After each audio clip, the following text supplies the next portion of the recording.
for over 15 years. But the European project, which was being pushed in those days by Chancellor Kohl and by President Mitterrand, they had decided that what they were going to do was to build a United States of Europe.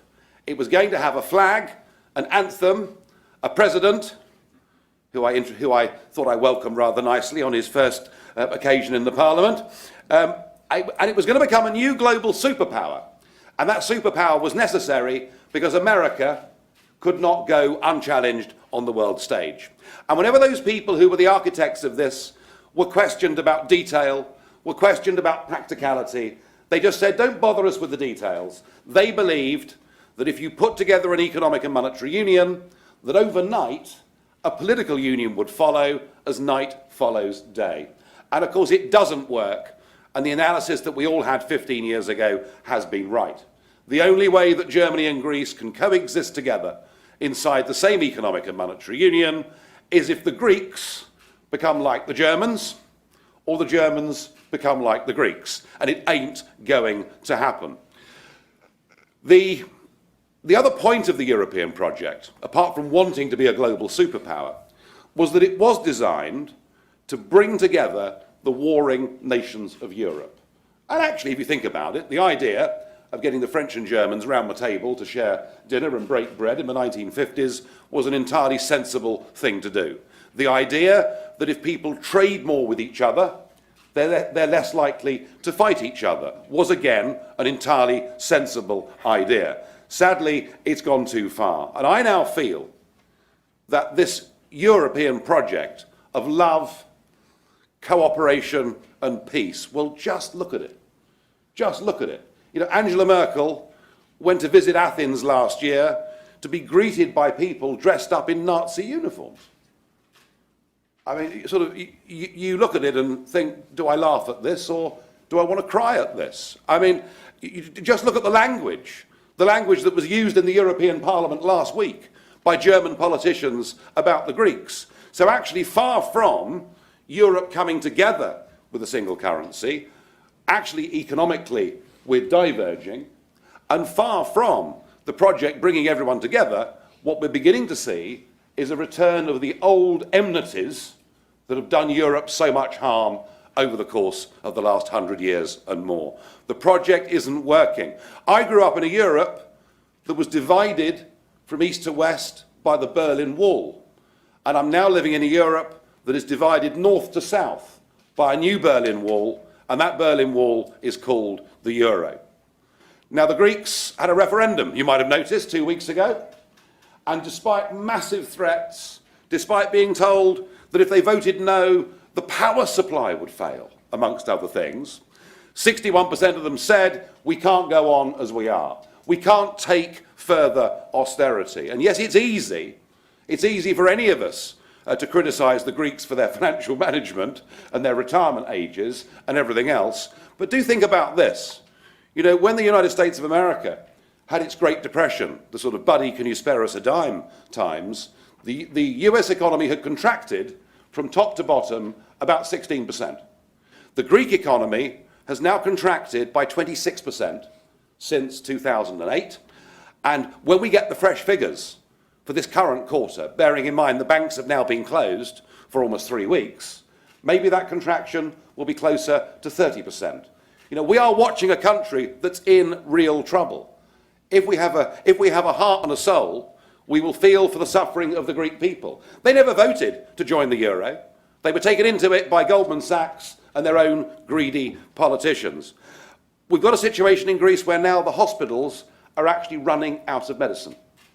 We're witnessing a political experiment that is taking a country, and we're watching it literally before our very eyes become a third world country. It is a human tragedy. And yet, in the face of that referendum, what has happened?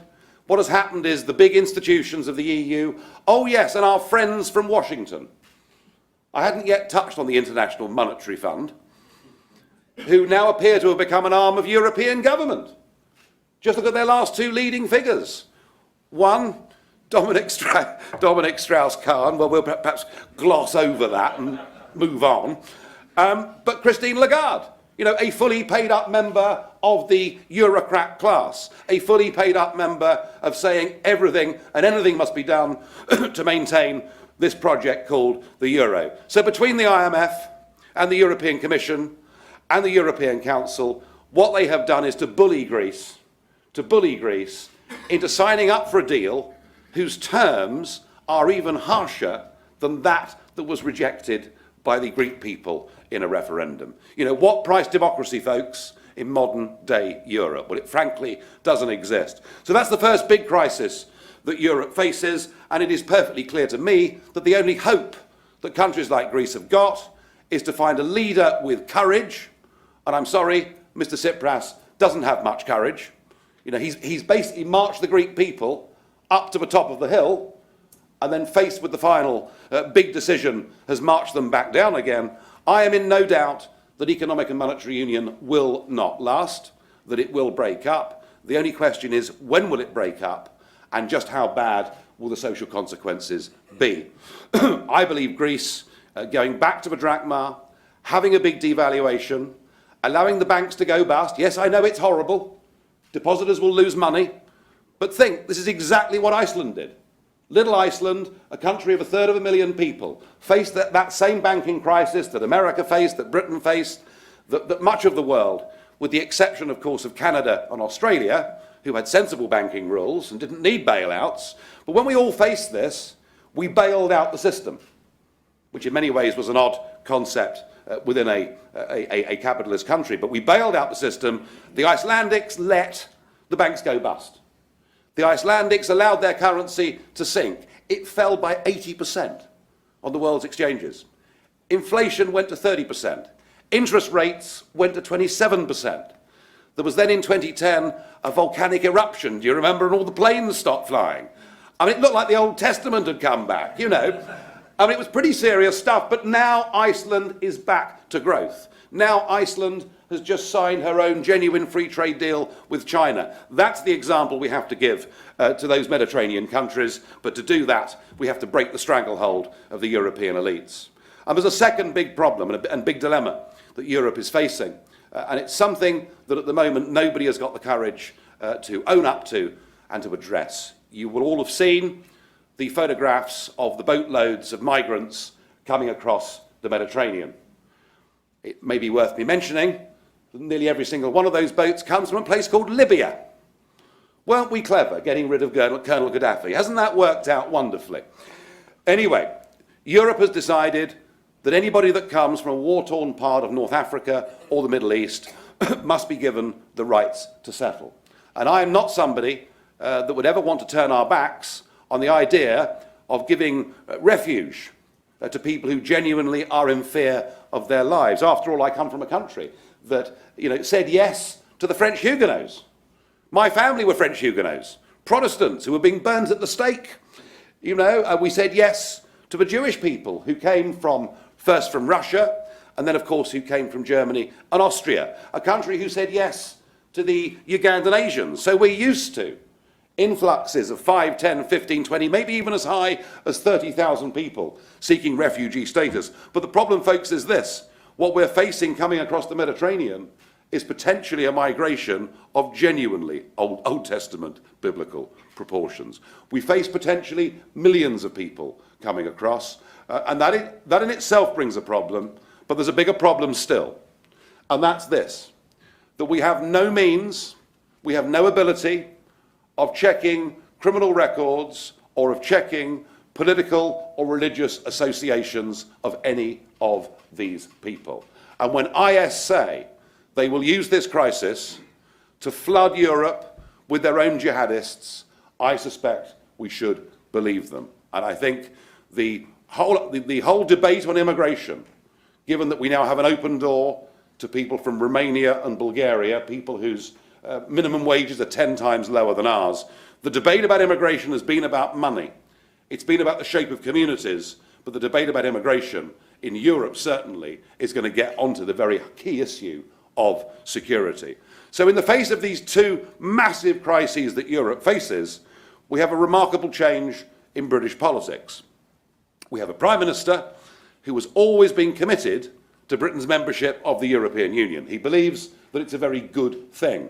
But because of the rise of UKIP, he was forced into making a promise that he never thought he'd have to deliver. The day before the election, you could have gone to Ladbrokes and you could have got 13-2 against a Conservative majority. Indeed, the Prime Minister himself, it is said, at 7 o'clock on election day, went into the study at Chequers and wrote a resignation speech. So we've had this stunning election result. Why? Well, chiefly fear of that appalling woman who comes from north of Hadrian's Wall, who represents the Scottish National Party, a party who are nationalists and socialists at the same time. Did I really say that? Yes, there we are. Well, it's true, so to hell with it. It was really fear of the SNP that gave the Tories this majority. And so now we have a referendum. And it's not going to be easy, but this referendum matters. And it's important for us because I believe in democracy. I believe in self-government. It's important for us because I think our Supreme Court should be the ultimate arbiter in our land. You know, we have a row going on at the moment as to whether prisoners should get the vote. Not a concept that would go very far in America, I don't think. But who decides ultimately whether prisoners get the vote in our electoral system? Well, it won't be our Supreme Court. It'll be the European Court of Human Rights in Strasbourg, and that's unacceptable. It's important for me and for UKIP that we win this referendum because I want to turn immigration from being a negative into being a positive, and that's not very hard. All you have to do is to introduce the Australian-style point system, where you say, we want migrants who've got skills. We want migrants who haven't got criminal records. We want migrants who bring their own health insurance. We want migrants who will not be able to claim anything out of the social security system until they've been with us for 5 years, paid their taxes and obeyed the law. So for all of those reasons, I want our side of the argument to win this referendum. But this isn't just about Britain. This referendum is not just about the future of Britain's relationship with Europe. Actually, if we win this referendum, then in short order, there'll be voices in Finland and in Sweden and in Denmark and in Austria and elsewhere saying, actually, this is the relationship that we want too. Our vision for Europe, and I've been portrayed, over the years as being anti-European, which is absolute nonsense. But I think a better Europe would be a Europe of sovereign, democratic nation states that trade together, that cooperate together, more of a NATO model, if you like, for how we work together with neighbours than one of political union where we surrender the supremacy of law. And that's why this referendum matters. It matters because if we can win this referendum, we will effectively kill off the whole project of trying to impose against the will of the peoples of the member states of Europe a new form of undemocratic government. And I want people in America perhaps to understand this rather more than they do at the moment, because as I say, I'm getting a bit tired of the Obama line and the State Department line, and I want people in America to understand this, and this perhaps is, I'm now saying this rather more from a British angle than from the representative of parties from across Europe that I'm here with today. The relationship between Britain and America has been a very, very important one. Yeah, we had a little bit of a fallout, didn't we, a couple of 100 years ago, and I understand that. But actually, what Britain and America have done together in terms of fighting for the principles of liberty, democracy and freedom, and they've done that in the face of some of the most evil aggressors in history, and at great price, we've been successful. We are